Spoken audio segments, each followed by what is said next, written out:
Samantala sa iba pang balita, nilagdaan ngayon ni Labor Secretary Rosalinda Baldos at Swiss Ambassador Ivo Siber ang isang tuntunin para sa exchange ng professional at technical trainees sa pagitan ng Pilipinas at Switzerland. Alamin natin ang detalye ng balita mula sa aming kasamang si Ria Fernandez, mag-uulat live via phone patch. Magandang hapon, Kirby.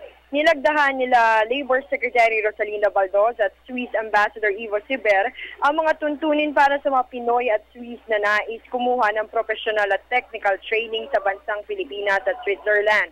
Ito ay upang pagtibayin ng 12 taong gulang na kasunduan ng dalawang bansa.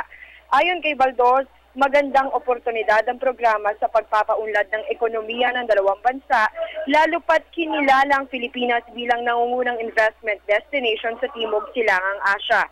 Sa pamamagitan ng programa, may pamamalas ng mga Pinoy ang kultura natin maging ang galing at disiplina sa trabaho. Gayon din, paraan din ito para makita natin ang magagandang pag-uugali ng mga Swiss sa trabaho habang sila'y nandito sa bansa. Noong taong 2013, 118 banyaga ang lumipad patungong Switzerland upang makapagtrabaho sa loob ng 18 buwan. Pangalawang bansa sa Canada na may pinakamaraming trainee sa Switzerland. Karamihan sa 25% Kirby na Pinoy trainee ay nasa mga industriya ng nursing at pharmaceutical company. Base sa mga record ng Department of Labor and Employment o DOLE, nagsimulang magpadala ang bansa ng mga Pinoy trainee sa Switzerland noong 2005 at mula noon, wala silang natatanggap na ulat na pang-aabuso sa ating mga kababayan.